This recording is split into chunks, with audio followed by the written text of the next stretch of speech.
അസ്സലാമു അലൈക്കും. എല്ലാവർക്കും സുഖാണോ? ഇതാണ് ഇന്ന് രണ്ടാമത്തെ നാത്തൂൻ. അപ്പം നിങ്ങളിന്ന് കാണാൻ പോകുന്നത് ഒരു നാത്തൂൻസ് ഈവനിങ് ഡേ ഔട്ടാണ്. ഇപ്പം ഞങ്ങളിന്ന് പോകാൻ പോകുന്നത് ഒരു വൈബ് സ്പോട്ടിലോട്ടാണ്. പറഞ്ഞാൽ എല്ലാവർക്കും അറിയില്ലായിരിക്കും, കാരണം ഇതിപ്പോൾ റീസെൻ്റ് ആയിട്ട് ഓപ്പൺ ആയിട്ടേ ഉള്ളൂ. റീസെൻ്റ് എന്ന് പറഞ്ഞാൽ വെരി റീസെൻ്റ് അല്ല, കുറച്ച് മാസങ്ങളായിട്ടേ ഉള്ളൂ. അപ്പം ആൾക്കാർക്കൊക്കെ എല്ലാവർക്കും അറിഞ്ഞു തുടങ്ങിയിട്ടില്ല. അതെവിടെയാണെന്ന് കറക്റ്റ് പ്ലേസ് പറഞ്ഞാൽ നമ്മൾ ഒരുമനയൂരിന്ന് ചേറ്റുവ പാവറട്ടിക്ക് പോകുമ്പം ഒരു പാലുണ്ട്, ഒരു പുഴയുണ്ട്. ആ പുഴയുടെ അടുത്താണ് ഈ പ്ലേസ് വരുന്നത്. യെസ്, കായൽ കയാക്ക്. അവിടേക്കാണ് നമ്മളിന്ന് വന്നിട്ടുള്ളത്.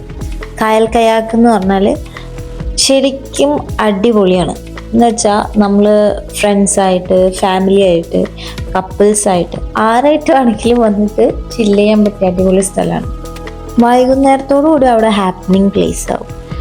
അതായത് ഒരു 3 മണി തൊട്ട്, ഉച്ച കഴിഞ്ഞൊരു 3 മണി തൊട്ടിട്ട് അറൗണ്ട് 12 o'clock വരെ അവിടെ സംഭവം അടിപൊളിയാണ്. എല്ലാ ഷോപ്പും ഓപ്പൺ ആയിരിക്കും. ഷോപ്പ് എന്ന് പറഞ്ഞാൽ മെയിനായിട്ട് ഫുഡ് അടി തന്നെയാണ്. നമുക്ക് ഈ പുറത്ത് വന്നിരുന്ന് പിന്നെ ഈ കായലിൻ്റെ സൈഡിൽ, അതായത് പുഴയാണത്, അതിന് സൈഡിൽ ഇരുന്നിട്ട് ഫുഡ് കഴിക്കാന്ന് പറഞ്ഞാൽ അത് അടിപൊളിയല്ലേ. അപ്പം അതിന് വേണ്ടിയിട്ടുള്ള സെറ്റപ്പാണ് അവിടെ ഉള്ളത് മെയിനായിട്ട്. അതിനുള്ള ഹട്ടുണ്ട്. പിന്നെ നമുക്ക് പുറത്തുതന്നെ ഇരുന്നിട്ട് അങ്ങനെ കഴിക്കാം. അങ്ങനെ കായൽ കണ്ടിട്ടും, കായലല്ല പുഴ കണ്ടിട്ട് അങ്ങനെയൊക്കെ. പിന്നെ വൈകുന്നേരം സമയത്താകുമ്പം കയാക്കിംഗ് ഉണ്ട്, വേറെ ആക്ടിവിറ്റീസ് ഒക്കെ ഉണ്ട്.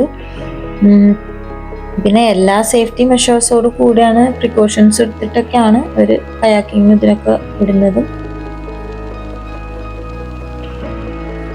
പിന്നെ നമുക്ക് ഒരുപാട് പ്ലേസ് മേലെ ആണെന്നുണ്ടെങ്കിലും ഇരുന്ന് കഴിക്കാം.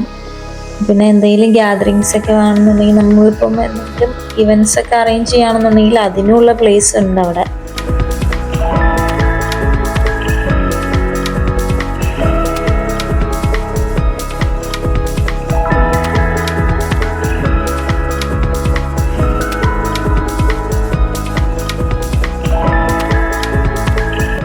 ഇവിടെ വെച്ചിട്ട് നമുക്ക് എന്തെങ്കിലും ഇവൻറ്റ്സ് ഒക്കെ കണ്ടക്ട് ചെയ്യുകയാണെങ്കിൽ കണ്ടക്ട് ചെയ്യാം. പിന്നെ മക്കൾക്ക് കളിക്കാനുള്ള പ്ലേ ഏരിയ, അങ്ങനത്തെ ഇതൊക്കെയാണുള്ളത്. മക്കൾക്കുള്ള സ്ലൈഡ് ഡൗണും അങ്ങനത്തെ കാര്യങ്ങളും ഇതൊക്കെ ഉണ്ട്. സ്റ്റിൽ അവിടെ വർക്ക് എന്തൊക്കെയോ നടന്നുകൊണ്ടിരിക്കുന്നുണ്ട്. പിന്നെ നമ്മൾ അവിടുന്ന് ഫുഡ് ഓർഡർ ആക്കി കുറച്ച് നേരം വന്ന് ഊഞ്ഞാലാടി ഐസ്ക്രീം കഴിച്ചു. പിന്നെന്തൊക്കെയോ ഇങ്ങനെ വർത്താനം പറഞ്ഞുകൊണ്ടിരുന്നു. നമ്മളൊരു ലോഡഡ് ഫ്രൈസും പിന്നെ 2 ടൈപ്പ് ഓഫ് മൊമോസും ആണ് നമ്മൾ ഓർഡർ ആക്കിയത്. ഫുഡിന് അവിടെ വേറെ ഓപ്ഷൻസ് ഒക്കെ ഉണ്ട്. ഇതൊക്കെ കഴിഞ്ഞപ്പോഴേക്കും നേരെ ഇരുട്ടായി. അപ്പോൾ പിന്നെ നമ്മളവിടെ നിന്നില്ല, നമ്മൾ വടിയായി. സോ ഇന്ന് ഇത്രയേ ഉള്ളൂ. ചാച്ചാ, ബൈ.